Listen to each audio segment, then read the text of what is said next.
comento que en la zona norte del Ecuador hay problemas serios por el tema de la minería ilegal. Muy serios. Han visto ustedes incluso en imágenes algunos incidentes. Hemos invitado al licenciado Franklin Soria, que es presidente de la Asociación de Prensa Minera, para que nos explique qué mismo está pasando y por qué hay estos enfrentamientos alrededor del tema de la minería en el norte del país. ¿Cómo está, Franklin? ¿Qué tal? Estimado Jimmy, muy buenos días. Un honor estar con usted. Bien, gracias a Dios. En el norte del país, desde hace algunos años, dada la riqueza mineralógica superficial y por filtraciones de la burocracia minera, que ha constituido ya una red de minería ilegal y que afecta a nivel nacional, se dio lo que el Ecuador conoció la minería ilegal de Buenos Aires, donde se congregaron alrededor de 10.000 esclavos de la minería ilegal y que finalmente fueron desalojados en un operativo que resolvió la parte epidérmica del problema, pero que hoy vemos gracias a la labor del ejército, básicamente, y a las denuncias que varios medios de comunicación, entre ellos Prensa Minera y nuestros colaboradores en la zona, hemos podido realizar la minería ilegal, sí. Entonces cabe preguntarse por qué y cómo puede continuarse un delito tan singular como la minería ilegal. Recuerde que la minería ilegal roba a todo el Ecuador, porque los recursos del subsuelo pertenecen a los ecuatorianos. Entonces, es evidente que hay una gran agenda atrás de este escenario de la minería ilegal y que hemos visto cómo los actores políticos empiezan a aflorar. Uno de ellos fue el electo asambleísta por Imbabura, que asistió la semana pasada a la parroquia de Buenos Aires, invitado por el sector de la antiminería extremista, porque en Buenos Aires hay quienes están en contra, a favor, y quienes tienen una posición neutra, como en todo el escenario humano. ¿Quién es el asambleísta que estuvo? Parece que es Marco Ruiz. ¿Ya? Entonces, este caballero ha propuesto, ya se llega a lo ridículo, la elaboración, una consulta popular en una parroquia para determinar si se hace o no se hace minería. Primero, que un asambleísta no está convocado para abocar consultas populares, menos aún ni siquiera está posicionado. ¿Qué se vislumbra a través de ello? Lo que hemos llegado como una conclusión en 5 años de análisis en varios casos de minería ilegal que coinciden en territorio, discursos, actores y en tiempos, los antimineros extremistas y la minería ilegal. Esa coincidencia, esa cofradía llama la atención porque finalmente termina sucediendo lo que pasó en Río Blanco, que desalojaron a una empresa e ingresó la minería ilegal. En Buenos Aires se busca exactamente lo mismo. Claro, a ver, a eso voy justamente. Si eso pasa, si desalojan, como usted ha manifestado, una empresa legal para que ingrese la minería ilegal, es que alguien está protegiéndolos. Eso es lo que yo entiendo. A ver, ¿quién nos está protegiendo? Es que no es solo una persona. Primero hay que entender que la estructura que sostiene la minería ilegal va por la pusilanimidad, por la inercia con que las entidades de control, sobre todo en Buenos Aires, permiten toda clase de expresiones por parte de la antiminería, llegando incluso al cometimiento de delitos como la agresión a personas. Los antimineros en ese pueblo se dan el lujo de impedir el ingreso a quienes no comparten sus ideas. Yo fui impedido de ingresar por haber denunciado la minería ilegal.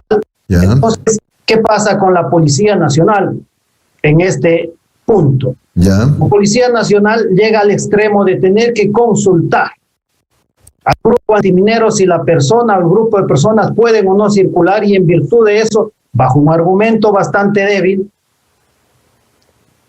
dicen ellos, para evitar la provocación, mejor no ingresen. Esto que me dijeron a mí, conversábamos ayer con el colega Hernán Higuera de Coavisa, y él dijo, a mí también me dijeron los policías exactamente lo mismo. A ver, licenciado Soria, claro, vale, licenciado Soria, pero si eso dice la policía, debe haber la disposición de su superior, que es el jefe del comando, qué sé yo, y sobre el jefe del comando está el gobernador. ¿Qué dicen ellos? Si es que todo es como usted lo dice, ¿no? ¿Se cortó el audio o es solamente aquí, por favor? Fue su micrófono. Repítame la respuesta, por favor. El micrófono creo que se le ha apagado o lo ha apagado, don Franklin. Sí, no tenemos audio suyo. No tenemos audio de don Franklin Soria. Ahora sí. Ahora. Ya. Prensa minera, cuando afirma algo, tiene o testimonios directos o evidencias de lo acontecido. Entonces, en la afirmación de que fue prensa minera impedida de ingresar a Buenos Aires, tenemos un video bastante amplio. Y en la afirmación en la pregunta que usted realiza sobre cómo es que se respalda esta inobservancia de los derechos de los ecuatorianos en Buenos Aires, precisamente hay una sola explicación. Recuerde el Ecuador, que durante año y medio fluyeron desde Buenos Aires alrededor de 50 millones de dólares que se le esquilmó al Ecuador, que la minería ilegal restó del erario nacional, que nos afectó a todos los ecuatorianos. Circuló desde Buenos Aires, pasando por un punto de control, el único que hay, en el empate de la carretera de Buenos Aires con la que va de Ibarra a San Lorenzo, donde está un magnífico puesto policial. Por ese punto circularon 10,000 personas las que ingresaron, taladros, tanques de gas, volquetas, camiones, tractores, tanques de agitación, y desde ahí circularon por 11 provincias hasta llegar a Portobelo, donde era procesado este material ilegal durante tanto tiempo. Todo el Ecuador lo sabía. Pero licenciado, embargo, pero alguien dio permiso, alguien bajó la bandera verde. Estas cosas no se hacen por generación espontánea. Por supuesto, la gente que transportaba nos comunicaba a nosotros que ellos llevaban alrededor de 30,000 a 50,000 dólares para ir aceitando el camino. ¿Ah, sí? Entonces lo que se ve es que hay una estructura, hay, por supuesto, bajo ningún concepto generalizar, pero hay elementos vinculados a la minería ilegal y que hoy dentro de la pandemia encontraron y la cuarentena un espacio ideal para reactivarse, e incluso en la crisis nacional que vivimos, la minería ilegal aprovecha esa debilidad institucional y empieza nuevamente a reactivarse. Pero ahora tiene un componente más. ¿Cuál? Ellos han buscado ya estructuras políticas que repliquen su discurso. Recuerde usted que hace poco había asambleístas que planteaban la inclusión de un término bastante ocioso, bastante vago, que es incluir la palabra aledaño en el control, en la ley de aguas, para evitar que se haga minería en sectores aledaños a las cuencas hídricas. Un término tan vago, tan difuso, solo beneficiaba a la minería ilegal. Vemos hoy como un asambleísta recién electo va ante el llamado de los antimineros y por supuesto conocedor de que existe minería ilegal, a construir precisamente lo que hace 2 años ya fue planteado por un caballero que extrañamente era dirigente de la minería ilegal, una consulta popular para frenar la minería. Licenciado Salas, yo disculpe si soy insistente, pero licenciado Soria, perdón. Disculpe mi insistencia, pero si hay una especie de, qué sé yo, pues de control para conceder permiso a ver quién entra y sale a la zona de los mineros ilegales, alguien da ese permiso. ¿Qué dice el jefe de la policía? ¿Qué dice el gobernador? Me pregunto, porque por lo que usted dice siempre, el licenciado Soria, por el sector de Buenos Aires, de ahí entra y sale el material de la minería, el material extraído de la tierra de la minería ilegal, y llega hasta el otro lado del país. Por supuesto, quienes deben responder esa pregunta son los funcionarios, la señora gobernadora. Incluso le recuerdo, estimado Jimmy, que hay un estamento nacional que se llama el CECMI, el Centro Ecuatoriano contra la Minería Ilegal, que debería responder qué es lo que está sucediendo. Debería también explicar el sector judicial de Imbabura si se ha sentenciado finalmente a los beneficiarios o a los propietarios de aquellas plantas procesadoras ilegales de minería ilegal que estaban en la zona, y averiguar, indagar desde estos funcionarios y que rindan cuentas al Estado y al Ecuador qué ha pasado en las cuentas de los funcionarios que debían controlar en Imbabura, gobernadores, los directores de lo que era Arcom, hoy Arsem, los técnicos de lo que era Arcom y hoy Arsem. Ahí están las respuestas, estimado.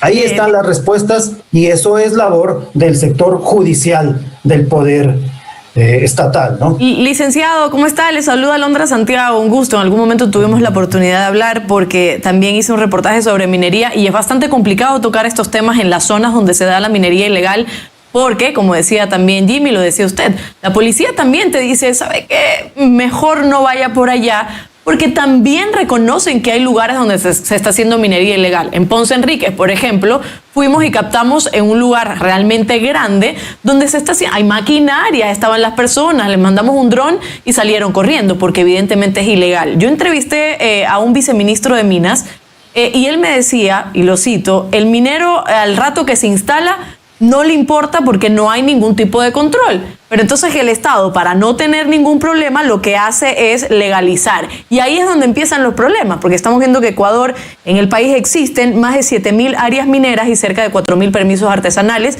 y 2.000 concesiones mineras. Esto es lo que sucede en realidad, que llegan, se instalan, empiezan a hacer minería ilegal y dicen, puta, para no meternos en problemas vamos a legalizarlo. Y ahí empieza toda esta política extractivista que lo que está haciendo es dañar los ríos y dañar todos estos espacios alrededor de incluso personas que también pueden tener consecuencias. Por supuesto, estimada Alondra, qué gusto saludarle. Pero hay un elemento que diferencia a la minería ilegal. Es el cúmulo de delitos que en torno a ella se acumulan: prostitución, presencia de armas, tráfico de estupefacientes, lavado de activos, comercio de mercurio y respeto total por los derechos humanos. Porque los esclavos de la minería ilegal que trabajan en esas condiciones ven violados todos sus derechos humanos. Recuerde usted que la minería ilegal en Buenos Aires, lo que ellos eufemísticamente hablaban la ciudad de plástico, era un espacio donde todas las condiciones elementales de los derechos humanos eran borrados. Entonces no se puede legalizar per se todo escenario de minería ilegal. La minería ilegal que ha tenido vínculos con otros delitos, como el caso de Buenos Aires, y que extrañamente han sido coronados con la impunidad, no pueden ser susceptibles de legalización. Hay otros espacios históricamente en el Ecuador, sí se ha podido ver, por ejemplo, Nambija empezó como un afloramiento de mineros informales, pero las características eran otros. En aquellos años no había esta coincidencia de delitos que hoy hacen inaplicable aquellas soluciones que precisamente buscan algunos funcionarios que tienen expectativas felices o generosas con los actores de la minería ilegal. La minería ilegal, para que pueda funcionar, debe ceñirse a los canales que la ley establece y contempla. Bien, muchas gracias, licenciado Franklin Soria, presidente de la Asociación de Prensa Minera, por esta comparecencia en Un Café con JJ. Buen día, licenciado. Muy gentil. Muy amable. Son las 9:54, así están las cosas. Terrible la pelea entre los mineros, la minería ilegal, mejor dicho, es horrible, en el norte. A ver, mire, hablemos otra vez